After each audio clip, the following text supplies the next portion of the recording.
हाय बच्चों, नमस्कार। कैसे हैं आप सभी।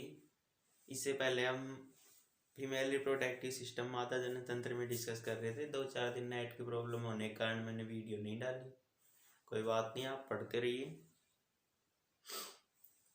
इस बार हम कुछ रह रहा था, जैसे भाग, स्तन और यौन आरंभिक लक्षण क्या क्या होते हैं, इनमें डिफरेंस, ये रह रहे थे। फिर इसमें इसका एक क्विक रिवीजन डाल देंगे। लास्ट में आपसे क्वेश्चन आंसरिंग करेंगे।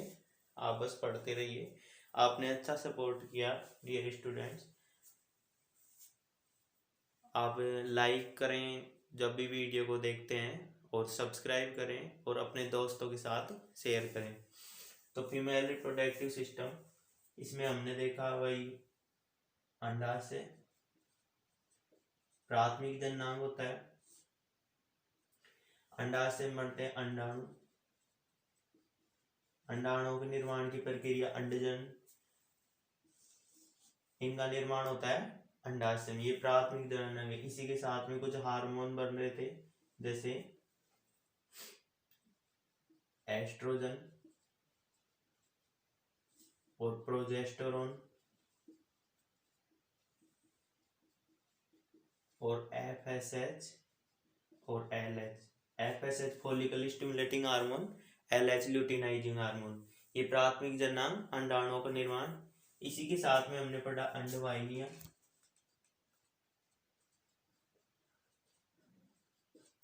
अंडवाहिनियां अंडाणुओं को ले जाने वाली नलिकाएं। अंडवाहिनियां क्या होती हैं? अंडाणुओं को ले जाने वाली नलिकाएं। अंडवाहिनियां दो होती हैं। अंडवाहिनियां दो होती हैं।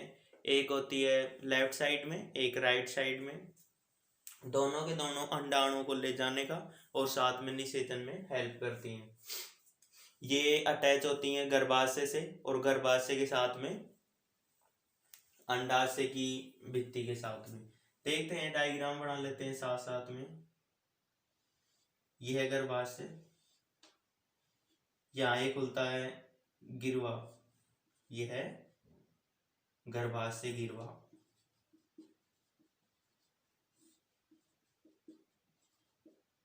आगे अटैच होती है योनि। ये एक वसीय ऊतक होता है, यह है योनि। यहाँ पे एक श्रोणी भाग में दोनों साइड में ये होते हैं अंडाशय। ये गर्भाशय अंडवाहिनियों में खुलेगा, और अंडवाहिनियां इनके चारों ओर जाके एक कीपक जैसा, या फिब्री बोल सकते हैं, कीपक या फिब्री, ऐसी स्ट्रक्चर बना लेती हैं। जैसे अंडाणु रिलीज होगा तो इसको कैप्चर करके इसमें कुछ मूवमेंट होती है, सिलियरी मूवमेंट, जिससे अंडाणु यहाँ से आता हुआ और गर्भाशय में रोपण हो जाएगा, स्थापित हो जाएगा गर्भाशय में।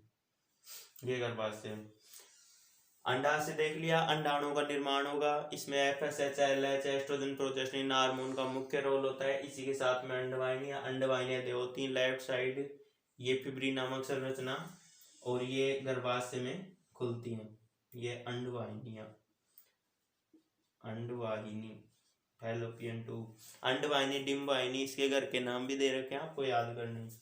इसके साथ में आ रहा है तीसरे नंबर पर गर्भाशय। ये भी हमने पढ़ लिया। गर्भाशय मेरे पिछले वीडियो डिस्क्रिप्शन में दे रखे हैं, आप उन्हें 1 बाय 1 देखें। मैंने पार्ट 2, पार्ट 3, पार्ट 4 ऐसे वीडियो डाल रखे हैं, आपको उन्हें पढ़ना है। आप ये पार्ट 5 वाला वीडियो आएगा। गर्भाशय के 3 स्तर होते हैं, अंत स्तर, मध्य स्तर और परि। परि, मध्य, अंत। अंत स्तर में जो निषेचन के बाद में एक जाइगोट बनता है, उसका रोपण होता है। अंत स्तर में बाह्य और मध्य एक आवरण बनाने का काम करते हैं। एक वसीय ऊतक होता है, वसीय का बना हुआ मोटा पार्ट बनाता है, जो बच्चे को न्यूट्रिशन और उसको एक नेचुरल एनवायरनमेंट देता है उसके पोषण के लिए। ओके, गर्भाशय की स्टोरी यहाँ तक थी। और इसके बाद में आता है योनि। 4th नंबर पे हमने पढ़ा था योनि। योनि एक वसीय ऊतक का बना हुआ मार्ग, जो जनन में हेल्प करता है, गर्भाशय नाल प्रोवाइड करता है, यानी गर्भाशय नाल बोल सकते हैं या जन्म नाल, और मासिक धर्म में हेल्प जो मेंस्ट्रुअल साइकिल मासिक धर्म होता है इसी के द्वारा, और बच्चे के लिए एक बर्थ कैनाल या जन्म नाल प्रोवाइड करवाता है योनि। योनि की स्टोरी खत्म। इसके बाद में आता है भग। भग इस पार्ट में हमें यहां से पढ़ना है भग से, पर ये मैंने आपको एक रिवीजन के तौर पर बता दिया जिससे आप जुड़े रहें, आप ऐसे कंफ्यूज ना हो कि इससे पहले हमने क्या पढ़ा था। एकदम इजी, आपको डरना नहीं है, बस आप साथ साथ पढ़ते रहिए। अंडवाहिनी, गर्भाशय गिरवा, ये हो गया गर्भाशय, यूटेरस बोलते हैं, ये हो गया अंडाशय, अंडाशय, ये फिब्री नामक संरचना होगी। यहां तक हमने देखा। अब देखते हैं भग। भग में आ रहे हैं प्यूबिस मुंड, प्यूबिस मुंड, लघु बगोष्ठ, लघु बगोष्ठ, वृद्ध बगोष्ठ, लघु बगोष्ठ, वृद्ध बगोष्ठ। इसी के साथ में आ रहा है भगसेप,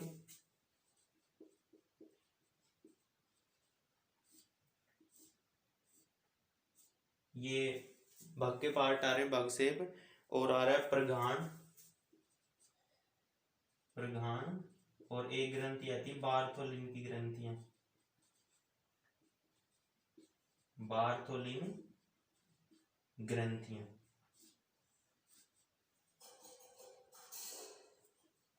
ये 4-5 भाग आ रहे हैं। तो प्यूबिस मुंड एक वसीय उत्तक, एक वसा का बना हुआ उत्तक जो एक मोटा आवरण बनाता है। जैसे देखे तो वसीय उत्तक जो मोटा आवरण बनाता है, यहीं पे बता देता हूं आपको।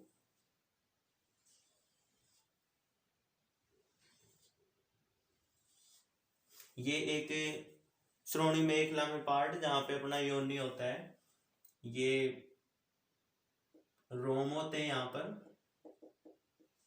इन भागों में, दोनों साइड में, और इसी के साथ में ये होता है एक प्यूबिस मुंड जो वसा का मोटा आवरण बनाता है, ये होता है प्यूबिस मुंड। इसी के साथ में होता है ये वृद्ध बगोष्ठ, ये होता है वृद्ध बगोष्ठ। इसके बाहरी आवरण पर तो पाए जाएंगे रोम, वृद्ध बगोष्ठ में वसा का बना हुआ, और बाहरी आवरण पर होते हैं रोम, बाल होते हैं बाहरी आवरण पर। इसके अंदर होता है लघु बगोष्ठ, वृद्ध बगोष्ठ के अंदर होता है लघु बगोष्ठ। ये है लघु बगोष्ठ, ठीक है।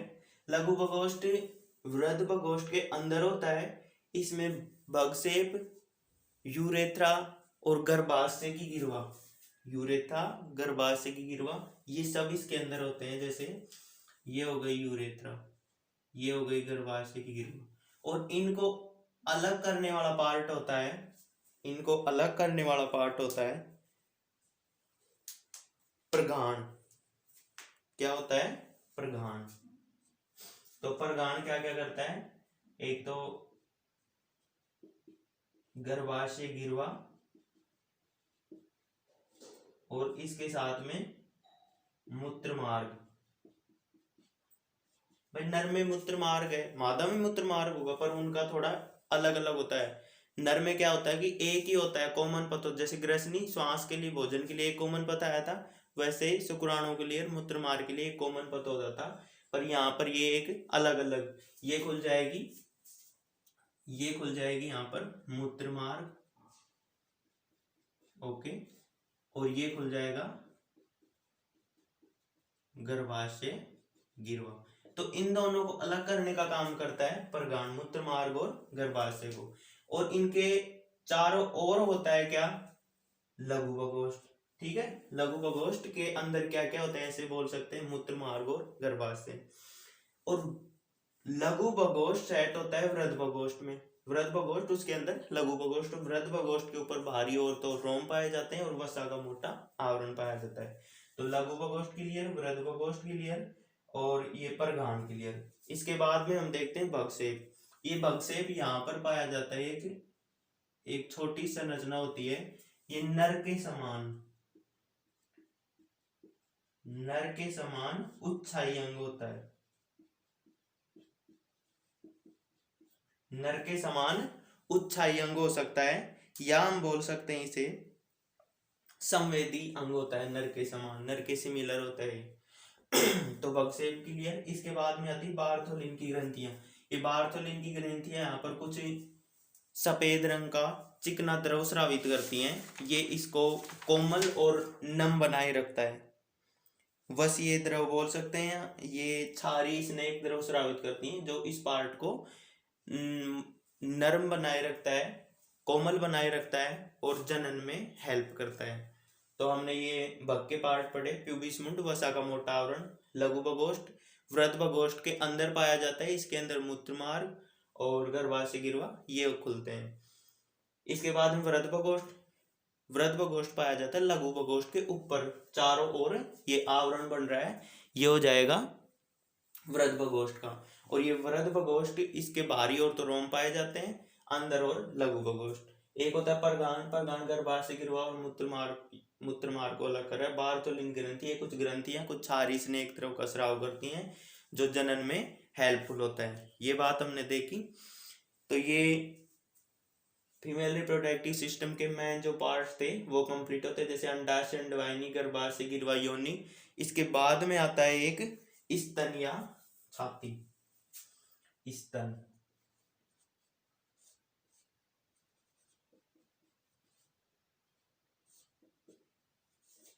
इससे पढ़ने से पहले हम देखेंगे यौनारंभ के समय नर और मादा में होने वाले परिवर्तन। यौनारंभ के समय क्या क्या परिवर्तन होते हैं नर में और मादा में, ये भी देख लेते हैं साथ साथ में। एकदम इजी है, आपने नर और मादा में पढ़ रखे हैं, बस थोड़ा ध्यान करना है।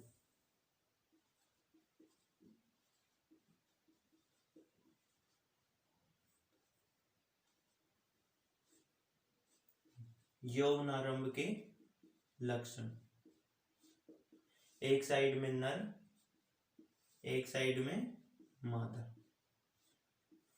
भाई प्राथमिक जनन अंग पे आ जाओ। नर में होता है वर्षण, वर्षण कोश, वर्षण कोश, शुक्रवाहिनी, शुक्राशय। इनके आकार में वृद्धि होगी जैसे जैसे एज होगी या मैचुरेशन होगा, यौनारंभ आएगा, तो इनके आकार में वृद्धि होगी। इनके आकार में वृद्धि होनी जरूरी है, जब भी लैंगिक लक्षण होंगे और जब भी जो युग्मक है उनका निर्माण हो पाएगा। इधर मादा में देखे तो अंडाशय,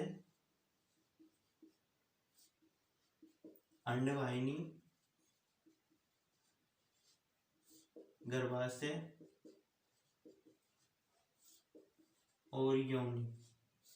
इनमें क्या होता है, डेवलपमेंट होता है, विकसित होती हैं और बड़े होते हैं। दूसरा डिफरेंस देखे भाई, वर्षण है तो वर्षण में क्या बनेंगे, शुक्राणु,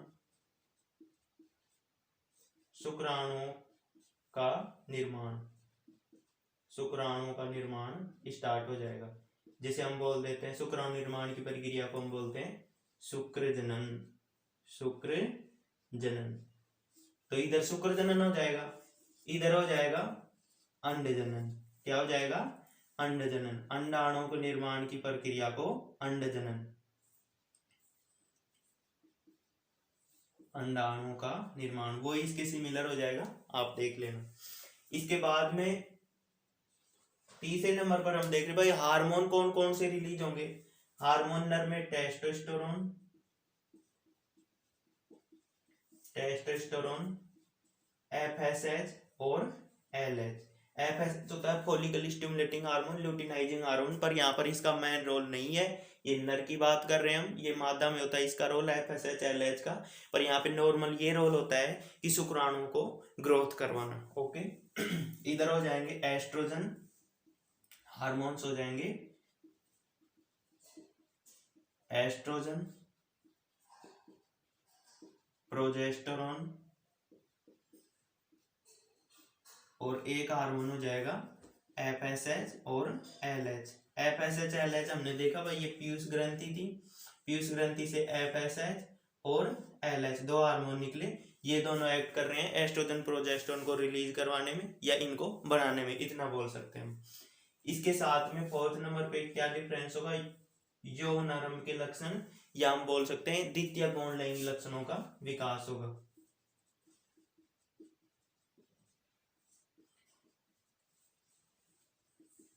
द्वितीयक गौण लैंगिक लक्षण, तो नर में द्वितीय गौण लैंगिक लक्षण होते हैं दाढ़ी मूंछों का आना, दाढ़ी मूंछों के साथ में आवाज भारी, आवाज का भारी होना, और शरीर में वृद्धि होना या बॉडी ग्रोथ करना। इसी के साथ में इधर हो जाएगा आवाज पतली,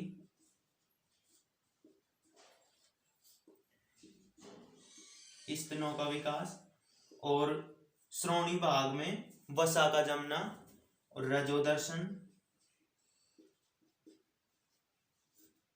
और लैंगिक आकर्षण, त्वचा मुलायम हो जाएगी, निखार आ जाएगा, ये कुछ द्वितीय गौण लैंगिक लक्षण आते हैं मादा में। इसी के साथ में नर का तो मादा की ओर मनोवैज्ञानिक आकर्षण और मादा का नर की ओर, तो इधर क्या हो जाएगा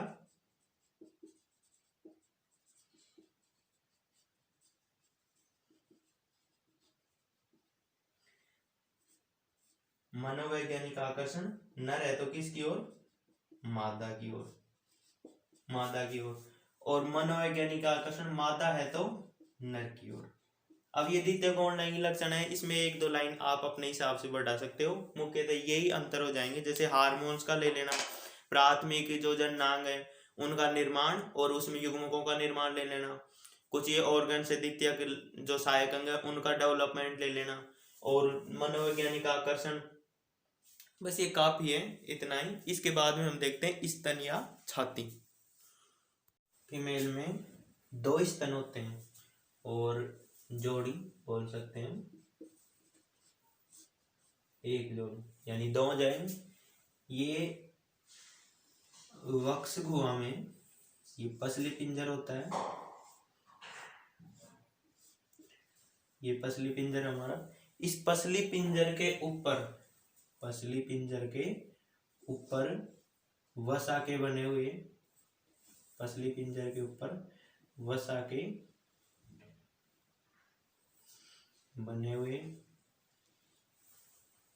और पालियों में विभक्त होते हैं, वसीय ऊतक और मांसपेशियों के। तो ये किस किस के बने हुए हैं, एक जोड़ी मांसपेशियों और वसा के बने हुए उभरे हुए वक्ष गुहा में, वक्ष गुहा में या अंशीय पेशियां बोल सकते हैं इसे। कहाँ पर होते हैं ये होती हैं अंशीय पेशियां, अंशीय पेशियां होती हैं वक्ष गुहा में। ओके, इसके बाद में हम देखते हैं भाई वक्ष गुहा में पाए जाते हैं, ठीक है, ये बात भी एक जोड़ी, ठीक है, मांसपेशी वसा के बने हुए उभरे हुए। अब इसमें पाए जाते हैं कि जैसे एक स्तन की मैं स्ट्रक्चर बना के बता देता हूँ आपको, ये एक स्तन की बात कर रहे हैं और ये आगे जाके ऐसे खुलता है, तो इसमें पाई जाती हैं पालियां, ये पालियां होती हैं वसीय पालियां, वसा के लोग, ये हैं वसीय पालियां, और इन पालियों में पाई जाती हैं सूक्ष्म सूक्ष्म अंगूर के दानों के समान, ऐसे दर्शा सकते हैं हम, छोटी छोटी अंगूर के दानों के समान ग्रंथियां होती हैं, ये अंगूर के दानों के समान छोटी छोटी ग्रंथियां होती हैं जो दुग्ध का स्राव करती हैं, गुच्छों के रूप में होती हैं। कहाँ होती हैं, गुच्छों के रूप में होती हैं, जिसे हम बोल सकते हैं दुग्ध ग्रंथियां, दुग्ध ग्रंथियां। ये दुग्ध ग्रंथियां आगे अटैच होती हैं छोटी छोटी नलिकाओं से, और ये नलिकाएं आगे बनाती हैं, आगे खुलकर, जिसे बोलते हैं निप्पल, निप्पल या चुच्चुक। ओके, ये छोटी छोटी नलिकाएं, इन्हें बोलते हैं हम दुग्ध नलिकाएं, दुग्ध नलिकाएं या लैक्टिफेरस नलिकाएं, दुग्ध नलिकाएं बोल सकते हैं या फिर लैक्टिफेरस नलिकाएं बोल सकते हैं। दुग्ध ग्रंथियां दुग्ध स्रावित करती हैं, नलिका के द्वारा कर रही हैं, तो ये अंतःस्रावी में आएगा या बहिःस्रावी में, आप मुझे बताइए, कमेंट में बताइए। तो ये आएगा बहिःस्रावी में, क्योंकि नलिका के द्वारा स्राव हो रहा है, डायरेक्ट ब्लड में नहीं हो रहा, ब्लड में होता नलिका के मीन, तो उसे तो हम बोल सकते थे भाई ये तो अंतःस्रावी है, पर ये नलिका के द्वारा आ रही है तो ये बहिःस्रावी है। इसके बाद में अंतःस्रावी चैप्टर ही चलेगा, अंतःस्रावी ग्रंथियां, उसमें आपको बताना है, ध्यान रखना है, मैं पूछूंगा आपसे क्वेश्चन। ये छोटी छोटी दुग्ध नलिकाएं यहाँ खुलती हैं, ये 0.5 mm की, 0.5 mm के ये छोटे छोटे छिद्र होते हैं, और ये छोटी छोटी नलिकाएं सारी मिलकर 15 से 25 तक ये छोटे छोटे सूक्ष्म सूक्ष्म छिद्र होते हैं, इनके द्वारा क्या स्रावित होता है, मिल्क, दूध स्रावित, स्रावित करता होता है किसी नलिका के द्वारा निकलना, तो वो क्या है, ये स्रावित हो रहा है क्या, दूध। ओके, फर्स्ट में हमने देखा भाई एक जोड़ी होती है, वक्ष गुहा में पसली पिंजों के ऊपर होती हैं, वसा और मांसपेशियों को बना हुआ आवरण होता है या उभरी हुई होती हैं, इसमें छोटे छोटे वसा के पिंड होते हैं, दुग्ध ग्रंथियां होती हैं, दुग्ध ग्रंथियां छोटी छोटी नलिकाओं के रूप में, जिसे हम बोल सकते हैं दुग्ध नलिकाएं, लैक्टिफेरस नलिका, ये आगे चुच्चक में निकलती हैं जिसे हम निप्पल बोल सकते हैं, इसके द्वारा दूध स्रावित होता है, और चारों ओर ये एक आवरण होता है, एक ऐसा ब्लैक ब्लैक सा, इसके चारों ओर ये आवरण होता है जिसे हम बोलते हैं, ये चारों ओर आवरण होता है ना, ये वाला चारों ओर ये आवरण जिसे हम बोलते हैं स्तन परिवेश, स्तन परिवेश, स्तन के चारों ओर का आवरण जिसे हम बोल देंगे स्तन परिवेश।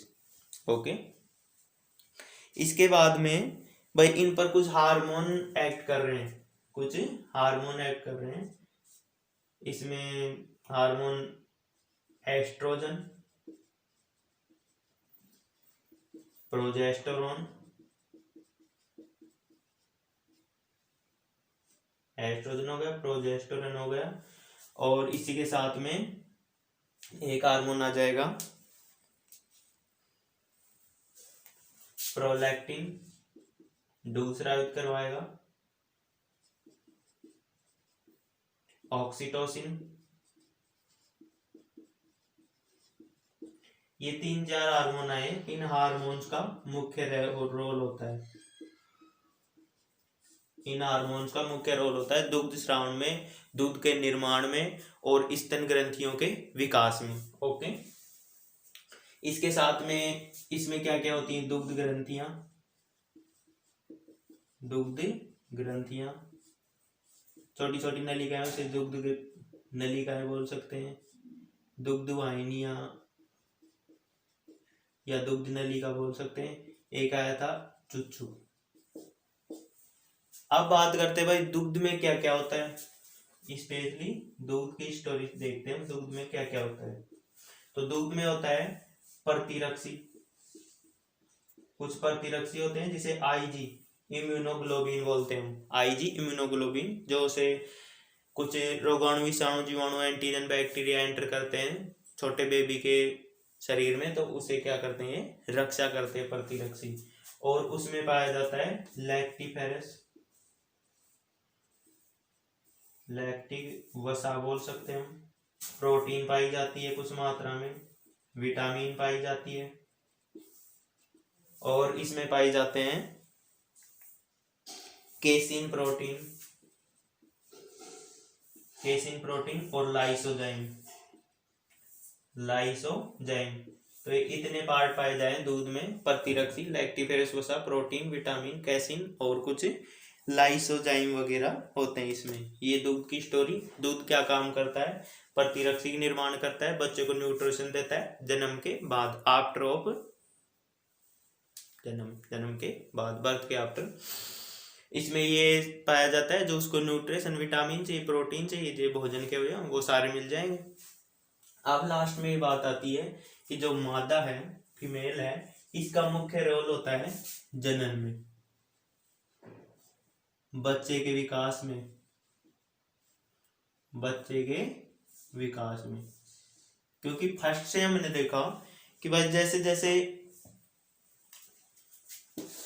जैसे शुक्राणुओं का, अंडाणुओं का निर्माण हो रहा था, युग्मकों का निर्माण, क्या बन रहे थे फर्स्ट में? युग्मक। तो युग्मकों में नर और मादा, तो ये नर के जो युग्मक थे उसको ग्रहण करती है, जाइगोट बनता है, और जाइगोट के बाद में बेबी बनता है। डायरेक्ट बता रहा हूँ, भ्रूण बनता है। तो भ्रूण को भी ये एक पोषण देती है, एक नेचुरल एनवायरनमेंट देती है गर्भाशय में, पोषण बोल सकते हैं प्लेसेंटा के द्वारा। और जन्म के बाद तक ये इसकी न्यूट्रिशन, जिसे हम बोलते हैं पेरीनेटल केयर बोलते हैं, या माता पिता के द्वारा उसकी रक्षा, उसके बाद भी पोषण देती है और रक्षा करती है। तो मादा का मुख्य रोल होता है जनन में, युग्मकों का निर्माण, युग्मकों को ग्रहण करना, बच्चे को एक गर्भाशय में एक अनुकूलित एनवायरनमेंट देना, और जन्म के बाद आफ्टर ऑफ बर्थ उसके बाद में भी उसको न्यूट्रिशन देना, और बच्चे को अच्छी तरीके साफ सफाई, बहुत सारे वो ख्याल होते हैं माताओं के। तो माता पिता की इज्जत किया करें, आप भी, हम भी करते हैं। इसके बाद में आता है मादा में यौन आरंभ के लक्षण, और नर में कब कब स्टार्ट होते हैं यौन आरंभ के लक्षण। तो ये तो एक नॉर्मल सी बात है, आप भी मैच्योर हो, आप 12th में पहुंच गए हो या और किसी की तैयारी कर रहे हो, नीट एम्स, कोई बात नहीं। नर में होते हैं ये मादा के बाद में, जैसे 14 से 16 18 वर्ष तक नर में होते हैं ये यौन आरंभ के लक्षण, और मादा में हो जाते हैं 12 से 14 वर्ष तक मादा में, जिसमें रजोदर्शन, स्तनों का विकास। ये नॉर्मल सी बात है, आप लास्ट में इसको देखें, आपको क्लियर हो जाएगा नर में और मादा में कब कब होते हैं यौन आरंभ के लक्षण। इसके बाद में हम लास्ट वाला वीडियो डालूंगा एक इस चैप्टर का, क्विक रिवीजन, जिसमें आप उसको देखते ही जो आपको सारा पढ़ा हुआ है आसानी से रिवाइज हो सके। इसके बाद में स्टार्ट करेंगे, एक लेक्चर ये डल जाएगा, इसके बाद में हम स्टार्ट करेंगे अंतःस्रावी ग्रंथियां, अंतःस्रावी, बहिस्रावी, कुछ मिश्रित ग्रंथियां। प्रत्येक ग्रंथि का स्पेशली विवरण दूंगा आपको, आप बस पढ़ते रहिए। आपने अच्छा सपोर्ट किया। वीडियो को जब भी आप देखते हैं स्टूडेंट्स, लाइक जरूर किया करें, कमेंट्स करें, आपको कहाँ भी प्रॉब्लम है, आपको मैं जल्दी से जल्दी आंसर देने की कोशिश करूँगा। ओके।